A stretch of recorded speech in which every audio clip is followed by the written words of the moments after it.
mano dalyvavimas Šamarlekio gavosi toks labai neorganizuotas. Prieš porą dienų vakare prieš užmiegant gulėjau ir pastinėjau paskutinių 2 savaičių patirtis, kuomet dalyvavau tarptautinėse mainuose, kurie buvo susijęti su jaunimo nedarbu. Ir daugumoje kalbėjome ne apie politinės sistemas ir dar kažką, o apie pačių žmonių motivaciją, jų savijautą ir panašius dalykus. Vienas dalykas, kas man labai užkliuvo, tai kad jaunimėliui atrodo, kad jisai turi būti kažkoks išskirtinis, kažkoks super duper profesionalus, kad gautų darbą. Ir iš tikrųjų mūsų sistemoje pakankamai daug yra to bardako, kad ateina žmogus po universiteto paruoštas tvarkingai teoriškai ir jam sako, tu turi patirties. Sako, neturiu patirties. Na, tai sorry, mums reikia kažko kito. Taigi šiandieną šnekėsiu apie vieną dalyką, bandydama įrodyti kitą dalyką. Bandysiu prisibelsti iki jūsų minčių galbūt, kam nors tai prikibs, kad mąstykime, ką darome vieni su kitais, su vieni kitų savimonėm ir savivertėm. Nes, ta prasme, ugdykim vieni kitus kartu bendradarbiškai, nes žmogus ateina po univerą, tai gal apsinkim kompanijos ir paugdykim tą specialistą kartu, visiems nuo to bus naudingiau. O dabar kaip šita mintis parėjo man į galvą? Vergovės apibrėžimas, taip. Asmens vertimas dirbti naudojant fizinę ar emocinę manipulaciją, arba asmens psichinė ar fizinė priklausomybė kitam asmeniui, fizinė, psichinė, emocinė žala ar išnaudojimas, kito žmogaus laisvių ar judėjimo apribojimas. Manau, niekam klausimų čia nekyla. Ir šiai dienai išlikusius vergovės formos būtų vaikų išnaudojimas, ankstyva ar išankstinė santuoka, priverstinis darbas, nuolankumu pagrįsti darbo santykiai. Jeigu kam nors neaišku, tai būtų, sakykime taip, kur yra išlikę gaujos ar mafijos santykiai, tai va čia yra taip. Taip pat turim prekybą žmonėmis ir darbą už skolas, bet vis dažniau tam tikrų pokalbių metu yra minima nauja vergovės forma, savanoriškas darbas, kas yra visiškai priešingas dalykas savanoriškai veiklai. Ir čia šiaip vaizdumui yra 2 žemėlapiukai, viename, kuris jums yra iš dešinės pusės, tai yra žemėlapis, kur yra paplitusi vergovė ir šiuo metu yra skaičiuojama apie 30 milijonų vergų pasaulyje. Kairėje jums pusėje yra žemėlapis, kuriame pavaizduota savanoriškai nemokamai dirbančių žmonių, kurių skaičius siekia apie 130 milijonų vien tik tai kompanijose, kuriuose tas skaičius yra fiksuojamas. Tai yra krūvos organizacijų, įmonių ar renginių, kuomet tai net nėra fiksuojama, o žmonių darbo jėga yra išnaudojama. Taigi, savanorystės apibrėžimas. Savanorystė kaip veikla, ne darbas. Tai yra altruistinė savo norų pasirinkta veikla, kuria siekiama gerinti žmonių ar bendruomenės gyvenimo kokybę. Už šią veiklą gaunamas atlygis, tai būtų pasitenkinimo jausmas, pagarba ir dėkingumas.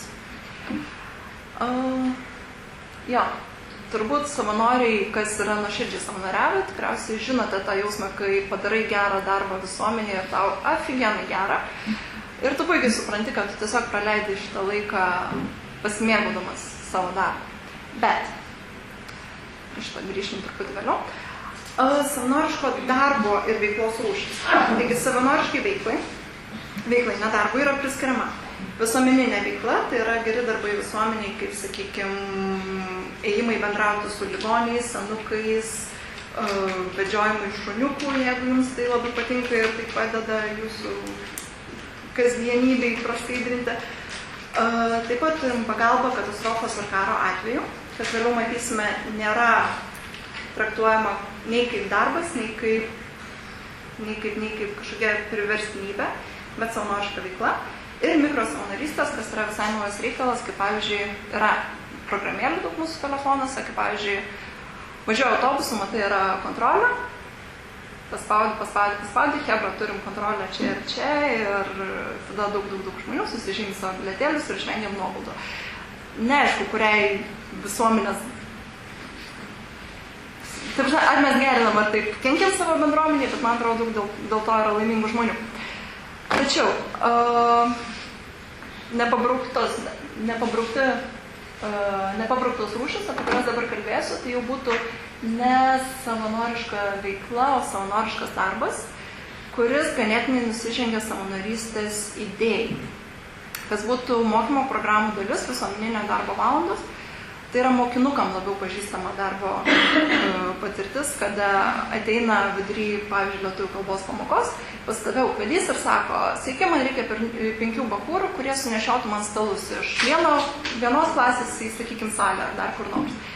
Kas realiai vaikam yra traktuojama kaip darbas visuomeniai, kaip labai naudingas darbas, bet iš tikrųjų iš jų tuo metu yra atimamas laikas, kada jie mokosi ir iš tikrųjų lavinasi ir apsimetama, kad jie išmoko kažką čia labai naudingo iš viso to.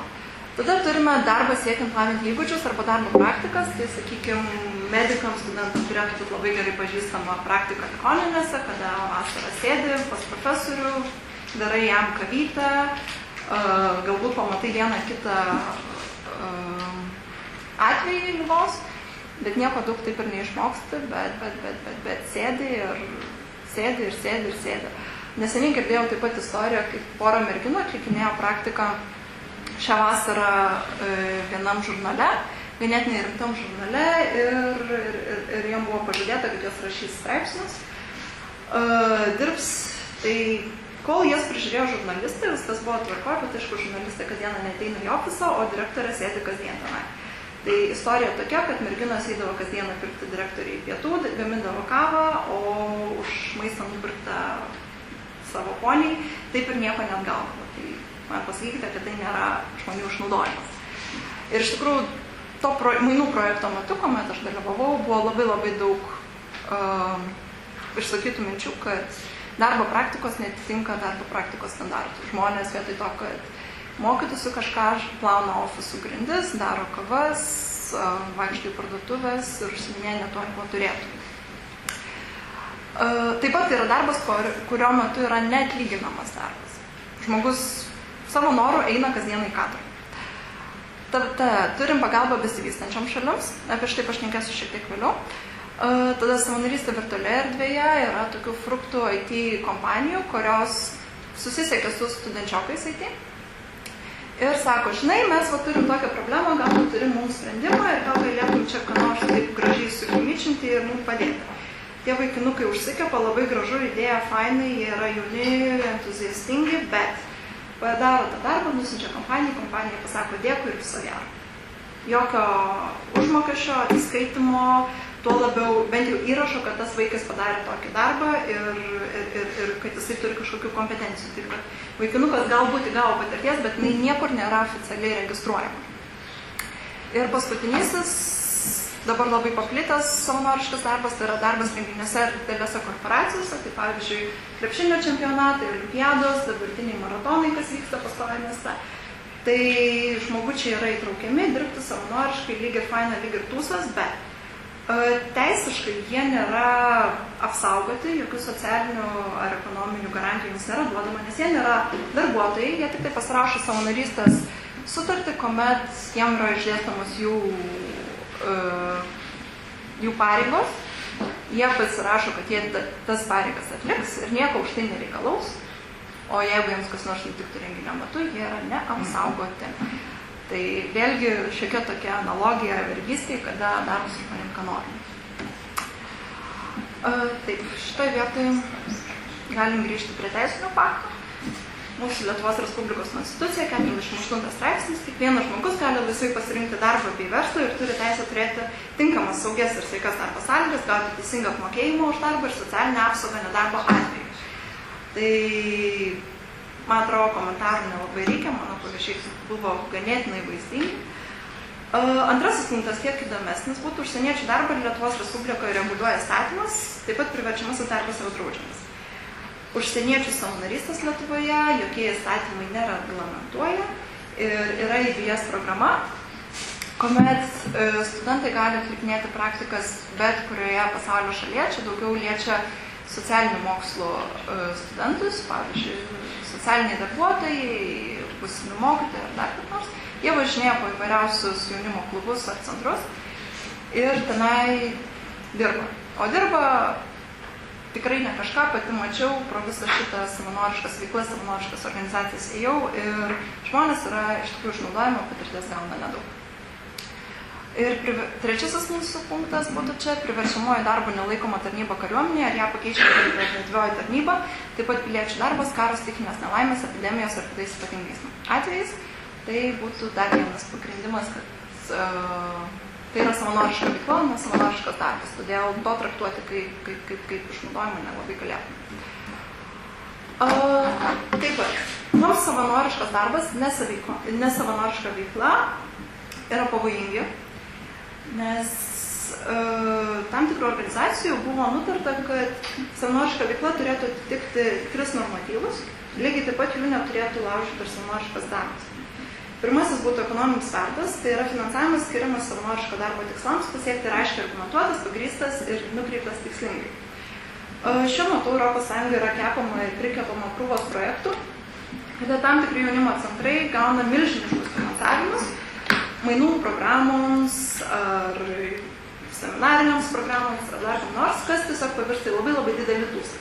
Prisidengiama dideliais, gražiais pavadinimais, skambiom frazėm ir nuverčiamais kalnais, kas iš tikrųjų nevyksta ir gale tų projektų būna pamatoma, kad jokie tikslai neįgyvendinti, kad žmonės išvažiuoja tiesiog susiradę krūvą draugų ir pamatė kitą šalį. Tai čia toks būtų argumentas. Taip pat, čia galim sugrįžti prie pagalbos trečiosiom šalim, nes yra skiriami finansavimai parsiųsti žmonės iš vieno pasaulio krašto į kitą pasaulio kraštą, kad tenai būtų padaromas kažkoks gėris. Nors ta pati trečioji šalis turi savų specialistų, kuri gebėtų efektyviau, turint omeny kalbos ir kultūrinius barjerus, padėti tiem žmonėm toje šalyje, bet ne, kažkodėl mes manome, kad investuoti į kitus žmonės yra žymiai teisingiau. Nors tai nėra pats tikslingiausias ir tikslingiausias finansų panaudojimas. Antras punktas būtų nepriklausomumas. Tai reiškia, kad savanoriškas darbas neturėtų pažeisti vietinės bendruomenės teisės ir laisvas kontroliuoti jos pačios vidinius procesus. Tai yra neprivatizuojami edukaciniai, kultūriniai ir ekonominiai centrai, kas yra matoma trečiojo pasaulio šalyse, kad atvažiuoja vakarų žmonės ir sako, mes dabar jūs išmokysim, mes jums papasakosim, kaip čia reikia gyventi. Taip. Yra labai aišku, kad dažniausiai yra atvažiuojama ir pradedama mokyti tam tikrų tautelių ar genčių anglų kalbos. Kas realiai galima būti traktuojama, tai noras nutekinti protus, kad kaip sakyt, mes jūs išmokom anglų kalbos, jūs pamatote, susivokėt, kaip tai yra gerai ir jie važiuoja į kitas šalis, anglakalbės šalis, kur yra galimybė studijuoti ir vėliau dirbti ir būti panaudojama. Trečiasis punktas būtų konkurencija. Tai yra, kad savanoriškas darbas ir savanoriška veikla neturėtų sukurti konkurencijos asmoms darbo vietoms, naudojantis pigesnę darbo jėgą. Didelės organizacijos, pavyzdžiui, olimpiados, renginiai ir panašiai, panaudoja žmonių darbo rankas, kada galėtų gauti žmonės pinigėlius už tai. Tai tiesiog yra biškai praplaunama pinigėlį. Taip pat turi net nesavanoriško, o neapmokestinamą darbą, kas, manau, yra didelė grėsmė, nes egzistuoja toks reikalas kaip trial shiftai, tai yra pasibandomieji laikotarpiai. Tai netgi ne tada, kada tu dirbi kompanijai, o kada tu ateini dienai, 2 ar 3 pasibandyti. Tai ypatingai galioja fabrikuose, kavinėse, restoranuose ar dar kažkur, kur žmogus gali ateiti ir jam nereikia ypatingų įgūdžių ar žinių atlikti kažkokiam darbui. Ir iš asmens pusės tai gali netrodyti kaip didelis išnaudojimas, kada tu ateini 1 ar 2 vakarus ten padirbi, paplauni lėkštutes ar stiklines, bet tos kompanijos, kaip taisyklė, dažnai turi 1 ar 2 darbo vietas, kuriuose kas 2, kas 3 dienas ateina vis naujas žmogus, kuris nemokamai atlieka tavo tokį rankyčių, kojyčių reikalaujantį darbą.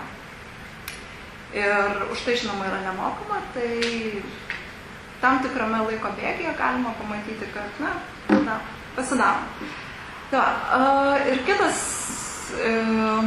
neapmokestinamo darbo reikalas būtų community training, visuomeniniai kursai. Tai Lietuvoje kol kas neegzistuoja. Šitą mačiau reikaliuką Amerikoje.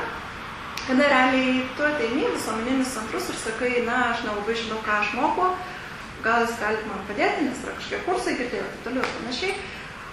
Sako, jo, gerai, ateik, pabandysi sodinti gėles arba pabandysi šluoti gatves ir visi šitie kursai gali vykti iki 26 savaičių, kas yra beveik pusę metų. Tuo metu tau nėra mokama, tu dirbi, tai yra šluoji tas pačias gatves diena dienon, o tau sako, na, žinai, jeigu tu labai gerai šluosi gatves, man atrodo, kokia nors visuomeninė įstaigėlė sugalvos tave įdarbinti. Ir žmogus šitą viltimi gyventamas sėdi ir šluoja tas gatves ir po 26 mėnesių ateina kitas žmogus, kuris taip pat iššluoja gatves. Tai va, tai trumpai tariant, šiai dienai dailiai papuošta vergovė 21 amžiuje būtų vadinamas savanoriškas darbas, kuris dažnai pažeidžia savanoriškos veiklos normatyvas, iškreipia darbinių žmonių santykius, nėra apibrėžtas įstatymų, nesuteikia socialinių garantijų savanoriaujantiems, žaidžia ypatingai jaunų darbuotojų suvokimą apie jų kompetencijas bei savigarbos jausmą, naudoja psichologinės manipuliacijas darbuotojų atžvilgiu, sudaro palankės sąlygas pinigų plovimui ir 21 amžiuje siekia jau milžiniškus mastus, kaip jau minėjau, virš 130 milijonų registruotų savanorių. Ačiū uždėmesi, kad klausat.